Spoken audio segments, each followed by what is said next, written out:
Mark Milley is going out on top. The four-star Army general is America's highest-ranking military officer as chairman of the Joint Chiefs of Staff. In that role, he is the top military advisor to President Biden, a job he also performed for President Trump. That role has entangled the general in politics in a way he's decidedly uncomfortable with. His almost 45-year career in the military started when he graduated from Princeton University and has taken him through many tours of combat duty. Now he is retiring and returning to civilian life. We sat down on Tuesday at the Pentagon for a wide-ranging exit interview. General Milley, pleasure to have you on. Thanks, Freddie. Appreciate the opportunity to be here. How long before you retire as chairman of the Joint Chiefs? Just a couple weeks now. I retired by law at midnight on the 30th, and so what is that, 18, 19 days, something like that. And then what's the first thing you're going to do? Well, my wife and I will move out of our set of quarters on Fort Myer. Then I intend to sleep, get rid of the bags under the eyes, and be the best grandfather I can be. All right, let's jump right into it. A lot of people on the Ukrainian side that I talked to last week when I was in Kyiv say, we don't understand. We asked for these weapons, let's say HIMARS, and the West or the United States says no, no, no, and then finally gives them to us. But it's now 8 months or 9 months later. We feel like the same thing is happening with ATACMS, the same thing is happening with F-16s. If you're going to give them to us, why not give them to us fast? Well, I think, over the period of time, we have given them a considerable amount of military aid, about $40 billion worth so far. And there's over $100 billion in total aid, if you include monetary and humanitarian aid. So that's just the United States. The United States has been extraordinarily generous with No, the it has, but people. the question is, if you want them to win, well, yeah, and the speed. Why not do it fast? Yeah, so the question is the speed. There's mechanical issues there in terms of how fast you can marshal this equipment and how fast you can get it across the lines of communication from adjacent countries, and then how fast they can absorb it. So it's not just sprinkle magic dust and the stuff starts showing up. The other thing is need. So at the beginning of this war, the greatest need was for anti-armor weapons, for example, to stop the Russian offensive, and that's what they got. And then as they shifted into what the current operation is, their need were tanks, Bradleys, Leopards, Gepards, those sorts of mechanized and armored vehicles of various types. And the West was very generous in providing those. And then you have to have the training to go along with them and spare parts, the munitions that go with those things. So all of that does take a period of time to do. It's not a question of, it just all shows up at once. What do you think of the current state of the counteroffensive? Do you think the Ukrainians are now beginning to push the Russians out of cities and towns? Well, I think they've been doing it pretty consistently, actually, since last summer. The winter was a lot of fighting, but not a lot of movement. And then this offensive, although slower than the planners had anticipated, it has been steady, and they have made steady progress through these various defensive belts, and they have fought hard up in Bakhmut. They fought down in Donetsk, and of course they're fighting down in the vicinity of Zaporizhia and down towards Melitopol and Mariupol and all that. So it has been steady progress. What I said months ago was it was going to be long, hard, bloody, because the nature of this particular fight and the type of defense that the Russians put in and the capabilities of the Ukrainians augured for a very, very difficult, long, tough fight. But the Ukrainians have been doing that. They have a lot of combat power remaining. The Ukrainians are not a spent force. And there's sufficient weather that allows them to continue to achieve their steady progress. They have not failed. I know there's some commentary out there that somehow this offensive has failed. It hasn't failed. It's at least achieved partial success. They're already through several of these belts, and they've got time left. So we'll see where it goes. But the Ukrainians have demonstrated an incredible ability of courage, resilience, toughness, and they are slowly but steadily working their way through some very, very difficult Russian defenses. So a realistic goal that many believe the Ukrainians should have is essentially to gain access to the Sea of Azov, go down south, Mariupol, that area, so that it frees up Odessa as the port they can then start freely exporting all their grain from. You believe that's doable? Well, we'll see. I think it's. I wouldn't want to make a prediction on that just yet. We'll see what happens. Again, there's well over 200,000 Russian troops in Russian-occupied Ukraine. This offensive, although significant, has operational and tactical objectives that are limited in the sense that they do not, even if they are fully achieved, they don't completely kick out all the Russians, which is the broader strategic objective that President Zelensky had. That's going to take a long time to do that. That's going to be a very significant effort over a considerable amount of time. I don't want to put a time on it because a lot of things can happen in a war that's action, reaction, counteraction. You could see a general collapse. You could see escalation. You could see a lot of different things happen in the future. But I can tell you that it'll take a considerable length of time to militarily eject all 200,000 or plus Russian troops out of Russian-occupied Ukraine. That's a very high bar. It's going to take a long time to do it. Next on GPS, the tension in the Pacific is palpable and it is focused on Taiwan. If China invades the island, what could the U.S. military do? I will ask General Milley when we come back. General Mark Milley, the chairman of the Joint Chiefs of Staff, has not spoken to his Chinese counterpart in over a year, since July 2022. That single fact alone speaks volumes about the dangerous tensions between the world's two most powerful countries. In testimony before the House Armed Services Committee in March, General Milley said that while war with China isn't imminent or inevitable, the U.S. needs to keep its military stronger than China's so that if deterrence fails, America can win. Here's more with General Milley. You have said that China is on track to have a military that might even be more powerful than the United States. That's their objective. And you say they are moving in that direction. They're trying to move in that direction. Is it possible that we will look back and think that we overestimated them in the way that I remember estimations of Soviet military power that in retrospect were wildly off? Sure. I remember the estimates of Saddam Hussein's military that in retrospect were wildly off. Sure. Are we, is it possible that because it's a bit of a black box and we don't know a lot, that we tend to think our enemies are taller than they are? Absolutely. I mean, that's very possible. And the Chinese are not 10 feet tall. And notice I said that's their plan, that's their desire, that's their aspiration.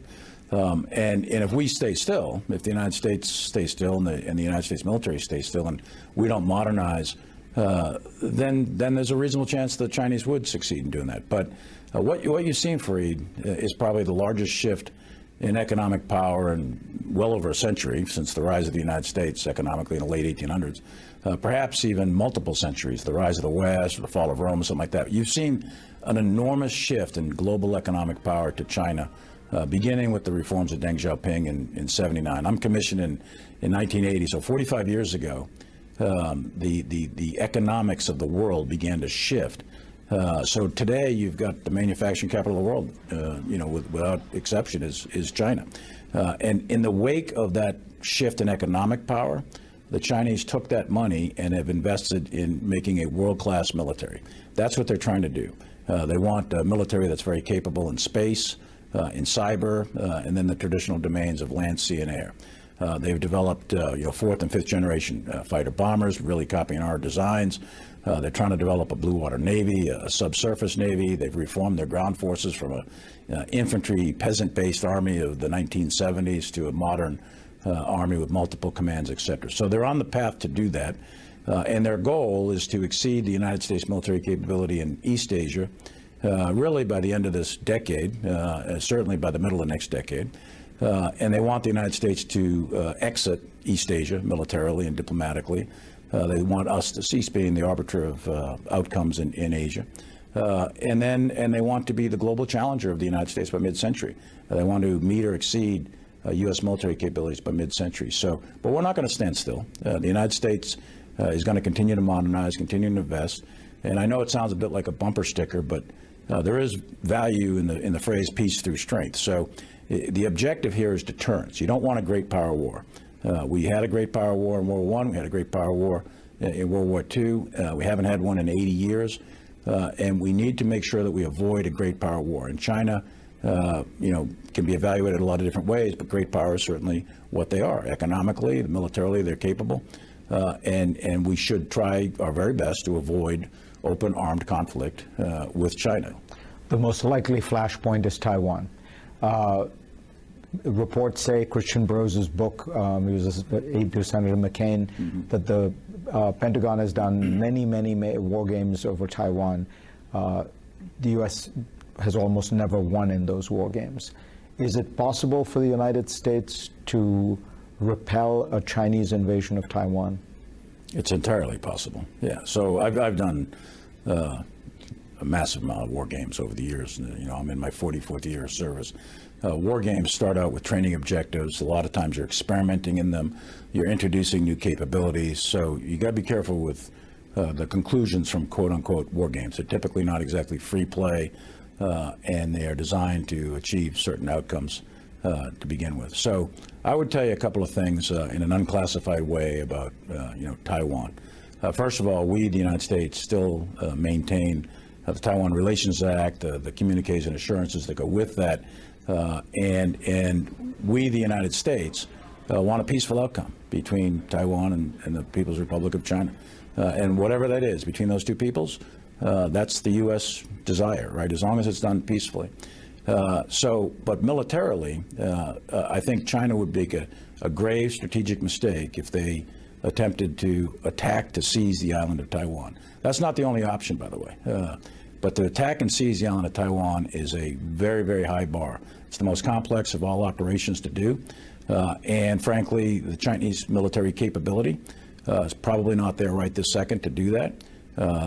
President Xi, in public, unclassified speeches, has challenged the People's Liberation Army and Navy and Air Force to develop that capability by 2027, is what he said.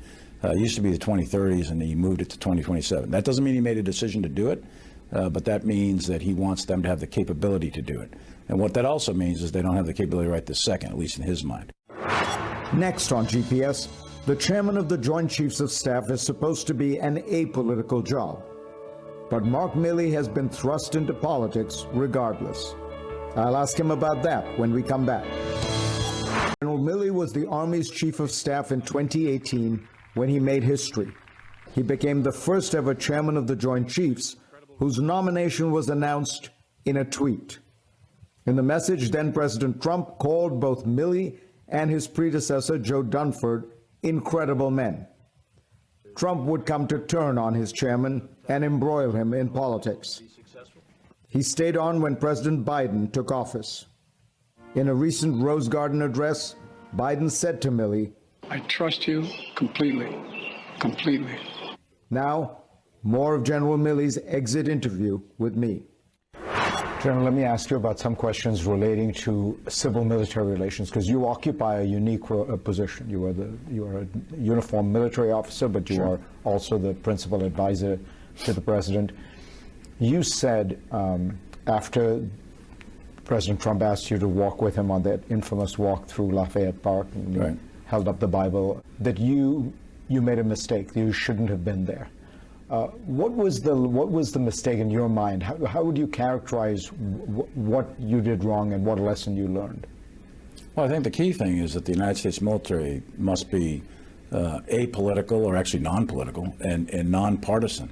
And the mistake I made was I walked into a political event, unwittingly, but a political event nonetheless, and I was in uniform. So that shouldn't happen. That's not President Trump, that's me. President Trump is a politician. He can do whatever he wants to do. But as a soldier, I should never enter into politics. And as soon as I recognized it, it lasted all of about 30 to 40 seconds. Photos were taken, lasted a lifetime kind of thing. But as soon as I recognized it, I walked away. And my aide and security detail walked off to the right and got out of the way. So, but yeah, that shouldn't have happened. And I knew instantly, once I realized it was a political event, that I shouldn't be there in uniform. And I thought the best thing to do, I was already on a pre-planned speech for graduation for NDU, and I inserted part of it to try to make that as a teaching moment for our up-and-coming officers to make sure they knew that I had made a mistake, and I regretted that. And if you were to do it again, I would not have participated. The president asked you to do something, presumably in the Oval Office, you would have said no. Absolutely. There's no place for a uniform to be in a political event, period. Now, that doesn't mean, that it doesn't happen every now and again. I've been in, both sides of the aisle of put me or my predecessors in photographs at various times, et cetera. That stuff happens. It's not necessarily great, but it happens on occasion. I've been in campaign commercials, and we've asked campaigns to please take us out, and normally they do. So bottom line is the United States of America is a healthy, independent, democratic republic. We don't want our military involved in actual U.S. domestic politics. It is true that war is politics by violent means, but that's a different case. We're talking about U.S. domestic politics, and the U.S. military has no part in that. So there are critics of yours on the right who say, you say all that, but you actually do inject yourself into politics. You talk about how the military is not woke, how military officers should be reading Karl Marx, how you've opined on things that for some of them they feel is not adhering to the kind of strict Huntingtonian distinction between civil authority and military authority. Well, yeah, as a chairman, you're rendering advice, but all of our officers operate inside of a political environment. So injecting yourself into politics is not the same as being informed by the environment that you're operating in. If you're operating or rendering advice to any civilian authorities, you do have to be informed and have an understanding of the terrain that you're operating in. So blissful ignorance isn't one of those courses of action. You need to be informed of the society that you defend and the environment in which you're operating. So a broad education, I think, is critical to any professional officer of any branch. Is the U.S. military too woke? No, not at all. I'm not even sure what that word truly means, but I would tell you that the military I see is a military that's exceptionally strong, it's powerful, it's ready. In fact, our readiness rates, the way we measure readiness, is better now than they've been in years. And what I see on a day-to-day basis, right now, for example, Fareed, in the last 24 hours, we've had about 5,000 sorties of U.S. aircraft that are keeping the skies safe. You've had somewhere between 60 and 100 U.S. naval vessels patrolling the 7 seas. You've got 250,000 U.S. troops, ground troops, either Army or Marine Corps, on freedom's frontier sort of thing, around the world maintaining peace and stability. This is a military that's dedicated to maintaining our readiness, our capabilities, our lethality. And the thing that we also need to focus on is the modernization for the future character of war that I see fundamentally changing. But this military is a lot of things, but woke it's not. So I take exception to that. I think that people say those things for reasons that are their own reasons. But it's not true. It's not accurate. And it's not to say, by the way, that there's not some things out there that could be fit into that category. But I don't think it certainly is. It's not a broad brush description of the U.S. military as it exists today. And finally, are you going to write a memoir? I'll probably write. I don't know that I would do a tell-all. A lot of people have mentioned that to me. But frankly, I haven't given a lot of thought to what I do after 1 October. Right now, there's a lot of things going on. We've got a couple of weeks left. Bad things can happen in very short periods of time in the world. So I've got to remain focused on the job, and that's exactly what I'm doing. So I'll probably write some things in the future. Tell-alls, probably not. I think that's probably not something that a chairman or a general officer should be doing. But I think that I'll probably write and make some sort of contribution. Right now, though, I'm focused on the job, and I got to run through the tape here all the way to 1 October. General, pleasure to have you on, sir. Thanks, Reed. Appreciate the opportunity. Next on GPS, love him or hate him, Elon Musk is one of the world's most influential people. Walter Isaacson got inside access for his new biography of the multi-billionaire. He will explain Musk's vision for the future, how he thinks and what makes him tick, after the break.